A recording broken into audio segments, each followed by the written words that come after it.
vão voltar para o passado de outra linha temporal. De outra linha temporal. Eles não vão afetar a própria linha temporal, então não vai ter paradoxo indo para uma linha temporal paralela. Seria um código de permissão do que dá para fazer ou não? Porque se a pessoa consegue, se eles conseguissem voltar no tempo da nossa própria linha temporal, já tinha destruído todo o universo. É isso que eu imagino, já tinha desandado, porque vai lá, Só voltou, que quando ele né? volta, mesmo que ele volta numa linha temporal paralela, tudo que acontece nos universos paralelos, um influencia o outro. É como se fosse uma onda, né? Você pensa numa onda do mar. Quando você vê a onda se formando, você tem outras ondas também, que não fazem parte da mesma onda, mas estão no mesmo ritmo. Uhum. Então, funciona mais ou menos parecido. Então, as ondas são um pouco diferentes, mas elas estão no mesmo fluxo. Então, tudo que acontece aqui nessa nossa realidade, acontece também, de certa forma, tudo isso impacta as linhas temporais paralelas, né? E o tempo linear? As pessoas estão acostumadas a acordarem, né? Olharem no relógio, ou muitas vezes dizem o seguinte: ué, parece que esse dia já aconteceu, o tal do déjà vu. Teria alguma relação, na tua opinião? O déjà vu, quando a gente dorme, a nossa consciência, se ela não fica presa a dilemas do inconsciente, ela tem a capacidade de acessar possibilidades futuras, tá? Então é mais ou menos assim.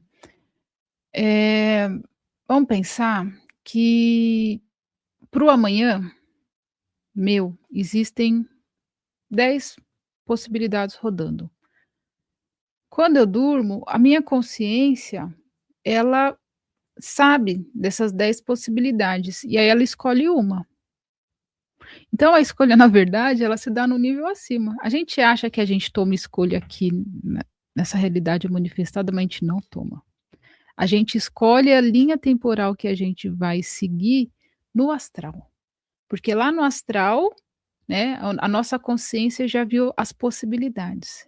É como se no astral a gente, toda vez que a gente vai para o astral, que a gente dorme, a gente vê todas as linhas se abrindo. A gente fala: "Não, vou experimentar essa, no dia seguinte eu experimento aquela". Por isso que é importante a gente ter consciência quando dorme. Entendeu? Acordar dentro do sonho. Quem acorda dentro do sonho muda toda a sua realidade. Tipo aquele filme A Origem, né? Que tem Uhum. várias camadas e o cara consegue entrar numa outra camada. Exato, exato. Como que ele faz com que o cara venha da empresa do pai?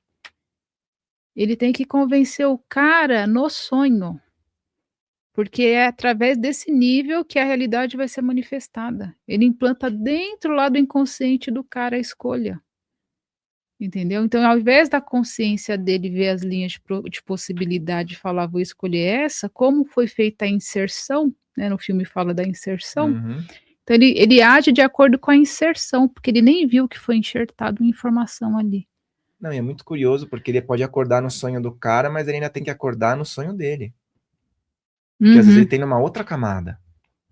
E quem assiste esse filme a primeira vez, acho que e não tem Nossa, assim, ele é estudo, né? muito profundo. Eu fiz um aulão com os meus alunos, né, porque eu sempre faço. Quem é aluno Chaves de Maia, periodicamente eu abro aulão, né, que fala. E aí a gente analisa todo o filme, né, e assim, existem camadas, todo filme existe camadas. Tem filme que é a camada 1, que é para 98% da população, aí tem a camada 2, que é para 1%, aí tem a camada 3, né, que já é nível iniciado, que é só para menos de 1% da população que acessa o que realmente aquele produtor, porque esses caras que fazem filmes são pessoas extremamente, a par do jogo, eles sabem como essa realidade funciona, então eles sabem o que eles estão fazendo, né. São pessoas geniais, O né. Spielberg sabe o que está fazendo? Sabe. Que esse último filme dele, ele colocou algumas coisas bem assim, que ele sempre cai na linha ficção, né? Mas tem muitas coisas que batem com o que as pessoas relatam. Esse de agora, o Disclosure, né, dia D, eu entendo que ele vem junto com uma agenda, entendeu? Uma agenda de preparação. Acostumar vai Porque ficando eles cada vez mais natural. sempre fizeram isso, né. Então todos os filmes de vida extraterrestre sempre foi para acostumar as pessoas com essa narrativa, né. Quando ele fez o ET, era algo mais lúdico, né? Uhum. Mas aí ele fez outros mais intensos, né? Aí tem o contato, né, imediato lá, que daí já tem até uma energia diferente ali e tudo mais. Mas isso daí explica, por exemplo, notícias que às vezes são colocadas como, houve uma falha, com algo que ainda não aconteceu. Como assim? Outro dia eu tava vendo um cara vendo um pênalti, ele filmou, e já tava a notícia que o cara perdeu o pênalti, ele tava no estádio vendo. Ah, verdade. Tudo bem, pode ser combinado, né? Tipo, vamos Lembro combinar para disso. perder o pênalti. Mas existem notícias que te descrevem algo que ainda não aconteceu, né? Para que a população colapse aquela realidade, né, entra naquilo que a gente falou no começo aqui. É. Notícias que na verdade são programações mentais para colapso da função de onda. E quais são os principais símbolos que estão presentes na sociedade, que as pessoas passam a vida inteira em contato e não se dão conta que estão sendo manipuladas e influenciadas? Símbolos. Símbolos, cores, propagandas.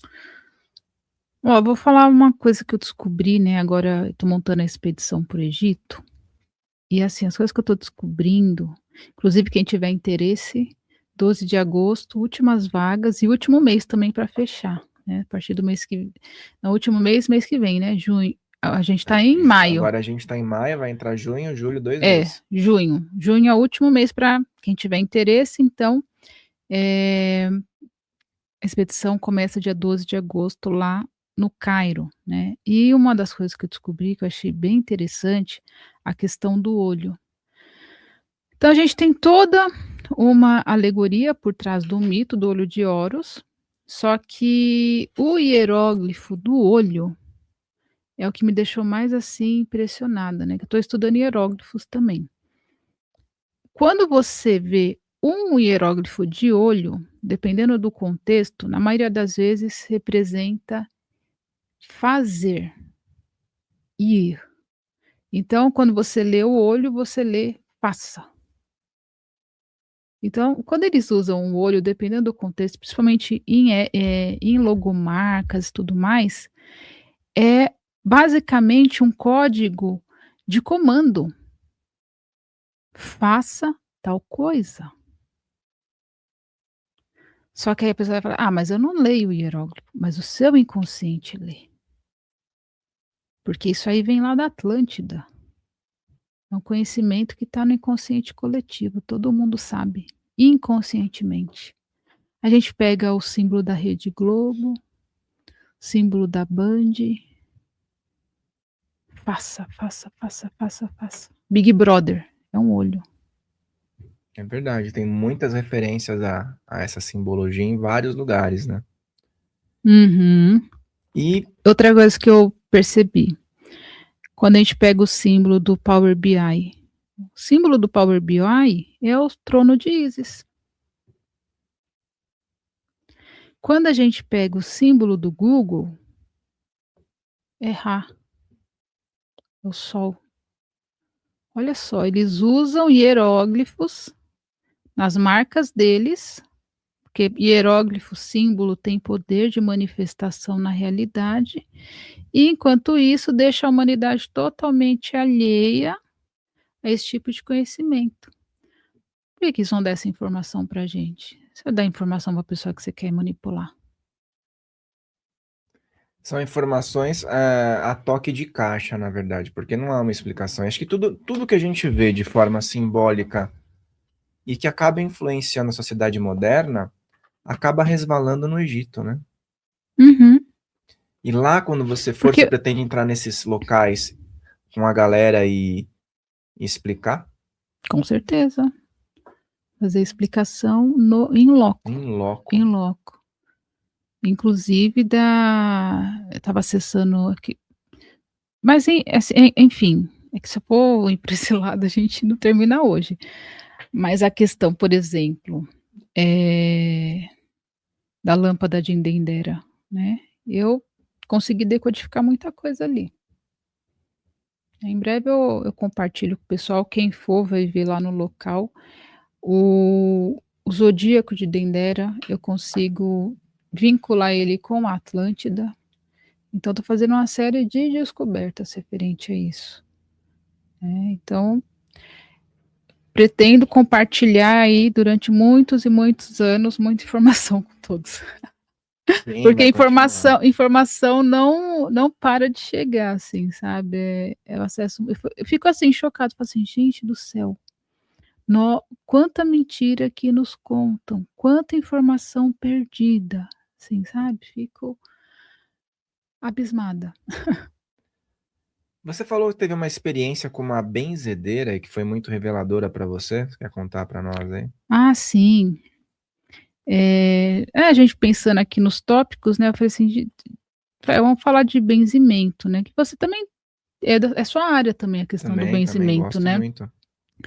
E aí eu lembrei, né, fui puxar na memória, você sabe que eu quando era criança, durante minha infância praticamente inteira, minha mãe me levava sempre na benzedeira que tinha lá perto de casa, né. Então tinha muito aquela questão, assim, de ficar com falta de ar, sabe. E aí bocejar e lacrimejar. Aí minha mãe olhava: "Ah, você tá quebrando". E aí lá ia ela, me levava na benzedeira, e e aí era muito interessante, porque eu ficava perguntando para a benzedeira, né, eu sentia que ela via alguma coisa, mas ela não queria me falar. E eu perguntava para ela: "Por que que isso acontece comigo?". Aí ela olhava para mim e falava assim: "É porque as pessoas, elas te admiram muito", mas eu tentava puxar, sabe, tipo, mas tem alguma coisa a mais, e eu sentia que ela não queria falar, sabe. Eu não sei se ela já conseguia enxergar multidimensionalmente, né, porque você imagine, quando você é uma criança, que você vai questionar as estruturas da Matrix, e aí a gente está falando de que isso também é uma questão temporal, então, de certa forma, eu já era uma criança meio que visada no mundo astral, né. Então eu acho que eu estava sempre sendo ali, vítima de algum tipo de ataque, né, espiritual, enfim. E aí eu fui durante muitos anos, né, com essa senhora. E aí depois eu um ex-chefe meu, né, a gente conversando, ele era muito espiritualista também, e aí um dia ele falou assim: "Ah, eu preciso te apresentar para uma benzedeira amiga minha, você vai gostar muito dela". E eu já tinha, acho que tinha uns quê? Uns 27 anos mais ou menos, né. E aí eu falei: "Ah, eu topo ir", né. E aí a gente foi. E nessa época, eu ainda estava muito, eh, Trinity quando era Tiffany no Matrix. Sabe quando a Trinity volta pra Matrix e tá lá com o nome de Tiffany e tudo mais? Eu estava muito no jogo, né, então naquela época, eu falei, né: "Eu quero ir nessa benzedeira que eu quero saber da minha vida afetiva". Na época eu tinha um namorado lá que hoje eu olho para o passado e falo assim: "Meu Deus, como que eu namorei com essa pessoa?". Mas a gente vai amadurecendo, né.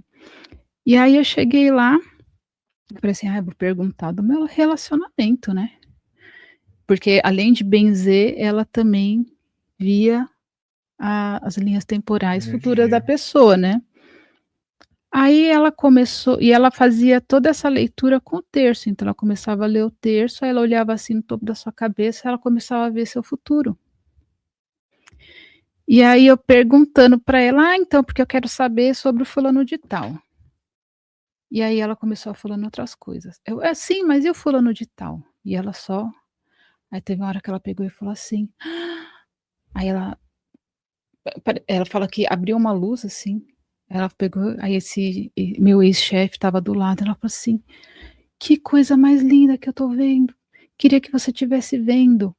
Ela é um", como que ela falou? "Ela é uma mensageira, ela vai escrever muito, ela vai ser, ó, ela é um canal dele, é um canal e ela super emocionada, começou a chorar. Ela: "Que coisa linda, ela é um canal dele", e ela falava dele, Jesus. E falando assim, aí eu falei assim, aí eu pensei, falei assim: "Gente, que mulher doida". Onde eu vim parar? Eu querendo saber do meu relacionamento, ela falando aí, na época eu entendi o que: "Ah, ela deve estar falando que você fazer psicografia". Eu não vou fazer psicografia, nada a ver que ela tá falando.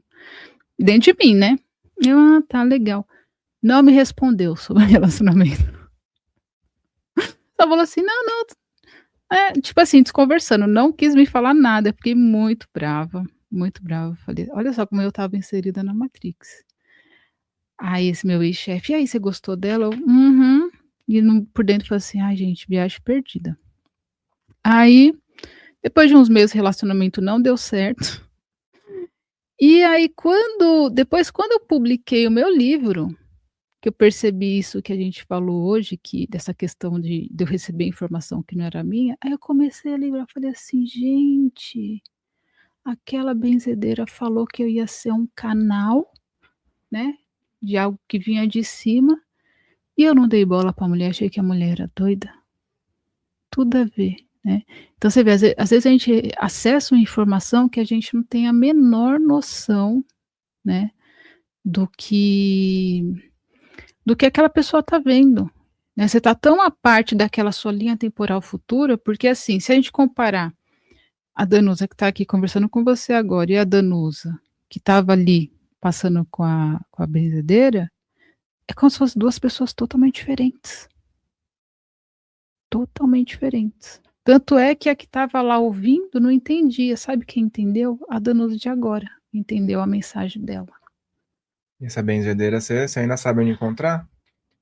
Olha, teria que pedir para o meu ex-chefe passar o contato, mas não sei se ela está viva também, que ela já era bem idosa. Seria interessante você encontrá-la e falar tudo o que Trazer ela aconteceu, não? trazer ela aqui no Filhos do Todo. Traz ela aqui, se ela estiver aqui entre nós, com certeza a gente pode fazer alguma coisa com ela. Uhum. Mas essa questão da linha do tempo, como é que a mente age em relação a isso, tá? Você falou que a nossa mente pode ter uma conexão interessante nessa questão da criação da realidade. Como indivíduo ou como coletivo, né? Como é que funciona essa conexão?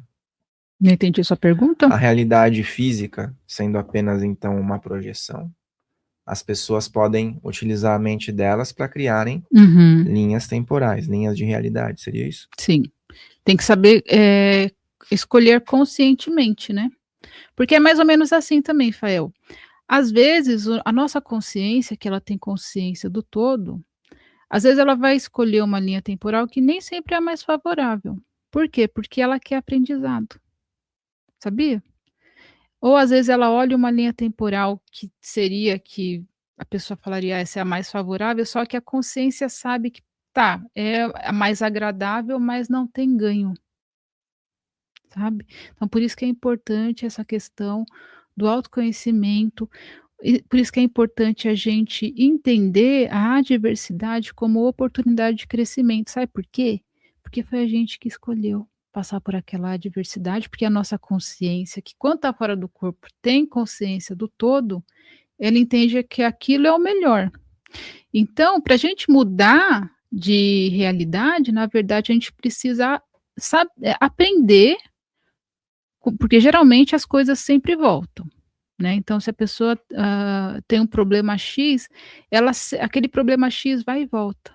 Ele vai ir e voltar até aquilo se resolver. Então não tem como ela acessar outra linha diferente enquanto ela não resolver aquilo. Então ela muda, porque não adianta ela falar assim: "Eu quero outra realidade", porque chegar lá no astral a consciência vai querer o desafio de novo, porque a consciência entende: "Não, tem que ter ganho, tem que ter crescimento, né, enfim, crescimento no sentido, assim, tem que transcender isso. Isso tem que ser transcendido, né. Até os processos de catarse, as pessoas entram em um choque, né? Talvez porque acabam sintonizando com uma realidade a qual elas acreditavam que fosse utópica. Então, muitas pessoas estão passando por isso. As Uhum, pessoas estão entrando em choque, estão questionando, estão entrando em processos catárticos, né?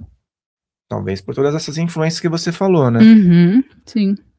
E essa questão relacionada às magias trevosas, né? Uhum, Hoje a gente ouve muito falar sobre isso, existe um marketing muito forte sobre isso, mas isso é muito mais antigo do que nós podemos imaginar. Uhum. Como identificar algo, isso eu estou falando individualmente, né? As pessoas conseguem identificar se algo foi direcionado ou coletivamente. São hackeamentos do sistema.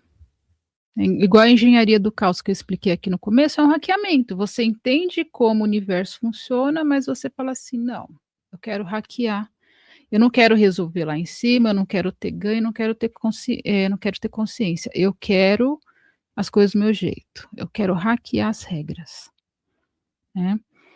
Então, a pessoa que faz uso desse tipo de artefato, na verdade, ela está tentando mudar a realidade daqui, Uhum.